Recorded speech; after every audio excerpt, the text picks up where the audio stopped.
ये आपकी एक्सरसाइज 5.1 का क्वेश्चन नंबर 4 एनसीईआरटी। तो prove that the function f of x is equal to x की power n is continuous at x is equal to n where n is a positive integer. आपको एक polynomial दिया गया है f of x is equal to x की power n, ठीक है। ये पोलिनोमियल है एक्स की पावर एन, तो ये कॉन्टिन्यूस है x is equal to n, ये आपको प्रूव करना है where n is a positive integer. तो देखिए f of x is equal to x की पावर एन, तो x की पावर n क्या है, पॉजिटिव इंटीजर है। तो हम क्या करेंगे, x इक्वल टू एन पे सबसे पहले इसकी लेफ्ट हैंड लिमिट निकालेंगे। तो लिखते हैं limit x tends to n minus, इसका मतलब लेफ्ट हैंड लिमिट। तो ये कैसे आ जाएगा, limit to n minus x की पावर n। तो देखिए जब हम यहाँ पे n से थोड़ी छोटी वैल्यू यहाँ पे पुट करेंगे, ठीक है, n एक पॉजिटिव इंटीजर है और यहाँ पे ये पावर में क्या है n, ठीक है। तो पॉजिटिव इंटीजर है तो ये हमेशा पॉजिटिव आएगा, यानी कि ये अप्रोच करेगा n की पावर n को, ठीक है। तो हमारी जो लेफ्ट हैंड लिमिट आ गई n की पावर n। दूसरा अब निकालते हैं आपकी right hand limit n positive f of x.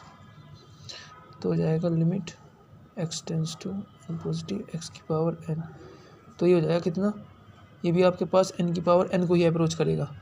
तो ये हो जाएगी आपकी राइट हैंड लिमिट, ठीक है। अब मैं निकालता हूँ f of n. F of n आपके पास आ जाएगा एन की पावर एन ही आ जाएगा, ठीक है। तो देखिए left hand limit, right hand limit और फंक्शन की वैल्यू इस एन पॉइंट पे, तो क्या है, तीनों इक्वल है। So we can say the function f of x is continuous at x is equal to 1। Hence f of x is continuous at x is equal to n because left hand limit, right hand limit and the value of the function at the point all are equal. Now come to the question number 5. Question number 5 में क्या है, is the function f defined by f of x, ये definition है, continuous at x is equal to 0, at x is equal to 1, at x is equal to 2। तो आपको function दिया गया है ये x if x less than equal to 1, 5 if x greater than 1। तो आपको 3 पॉइंट पे फंक्शन चेक करना है कि फंक्शन कॉन्टिन्यूस है या नहीं। एट एक्स इक्वल टू 0 पे चेक करना है, एट एक्स इक्वल टू 1 पे और एट एक्स इक्वल टू 2 पे। तो इन 3 पॉइंट पे आपको कॉन्टिन्यूटी चेक करनी है इस फंक्शन की। तो लेट अस स्टार्ट। सबसे पहले एट एक्स इक्वल टू 0 पे चेक करेंगे। तो अगर हम देखें 0 पे, एट एक्स इक्वल टू 0 पे फंक्शन हमारा क्या होगा, एफ ऑफ एक्स हमारा होगा कि क्या, 0 देखिए 1 से छोटा था, यानी कि ये कैटेगरी, यानी कि f of x is equal to x हो जाएगा for x is equal to 0। X is equal to 0 के लिए हमारी फंक्शन ये होगा। तो अब हम इसमें left hand limit, right hand limit निकालेंगे और फंक्शन की वैल्यू निकालेंगे एक्स इज इक्वल टू 0 पे। तो हमारा जो आंसर आना चाहिए तीनों का सेम आना चाहिए अगर कॉन्टिन्यूस है तो लिमिट एक्स टेंस टू 0 से थोड़ा छोटा एफ ऑफ एक्स, यानी limit x tends to 0 minus x. तो ये देखिए आपके पास 0 का अप्रोच करेगा तो ये आंसर 0 हो जाएगा।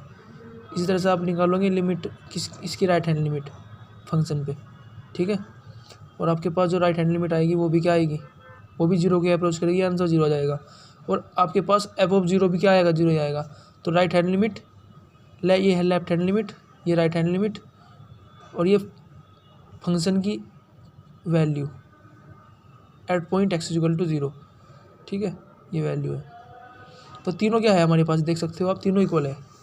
सो we can say the function is f of x is continuous since, लिखेंगे ऐसे लिखेंगे कि left hand limit, right hand limit and the value of the function at the point all 3 are equal. So we can say the function f of x is continuous at x is equal to 0, continuous at x is equal to 0। Now come to the another point eight x is equal to 1। अब हमें क्या करना है, check करना है x equal to 1।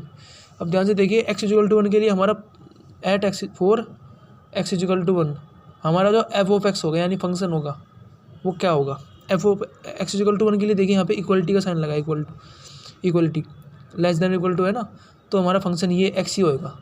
तो हमारा function होगा f of x equal to x. इस पर हमें चेक करना है 1 पे, एट एक्स इक्वल टू 1 पे ये फंक्शन चेक करेंगे कि कॉन्टिन्यूस है नहीं। सिंपल से दिख रहा है कि ये कॉन्टिन्यूस होगा, इसकी left hand limit, right hand limit और फंक्शन की वैल्यू एफ ऑफ 1 जो आएगी वो क्या आएगी, वो इक्वल आएगी और वो 1 के इक्वल आएगी। आप निकाल के देख सकते हो, ठीक है, समझ में आया। Left hand limit at x equal to 1, right hand limit at x equal to 1 and f of 1 equal to 1 आएगा। तो तीनों इक्वल है, इसका मतलब हम लिख सकते हैं since f of x is continuous at x equal to 1, right. अब चलते हैं एट एक्स इक्वल टू 2। तो फॉर एक्स इक्वल टू 2 के लिए हमारा जो फंक्शन होगा वो क्या होगा, ध्यान से देखिए। फॉर एक्स इक्वल टू 2 के लिए एक्स इक्वल टू 2 यहाँ पे लाई करेगा, एक्स ग्रेट लेस देन 1, ये इस डोमेन में। तो यहाँ पे जो फंक्शन होगा वो होगा 5। तो लिख सकते हैं f of x equal to 5 होगा। और you know continuous function are always continuous को, मतलब सॉरी ये constant function are always continuous. अब ये कॉन्स्टेंट फंक्शन है f of x equal to 5, तो ये हमेशा कॉन्टिन्यूस होगा। जैसे मैं कोई पॉइंट ले लेता हूँ, हाँ हमें चेक करना है एक्स इक्वल टू 2 पे, तो जब मैं लिमिट लगाऊंगा इस पर, limit x tends to 2 f of x, ये लेफ्ट हैंड लिमिट निकालते हैं पहले। तो देखिए ये हमारे पास कैसे होता है, ये कॉन्स्टेंट होता है ना, ठीक है। तो यहाँ पे एक्स नहीं है तो हम ये 2 माइनस कहाँ पुट करेंगे, तो इसे मैं ऐसे कर सकता हूँ 5 मल्टीप्लाई एक्स की पावर 0, ऐसे कर सकते हैं ना। तो यहाँ पे कुछ भी पुट कर लेंगे तो एक्स की पावर तो 0 है, यहाँ पे 1 हो जाएगा और ये फिर 5 भी आ जाएगा, तो 5 आ जाएगा इस तरह से। तो limit x tends to 2 positive, तो मैं इसको फिर दोबारा ऐसे लिखूँगा, फिर यहाँ पे 2 पुट करूँगा, 2 से थोड़ी बड़ी वैल्यू, तब भी 1 आ जाएगा, तब ये 5 इंटू 1 5 भी रह जाएगा, ठीक है।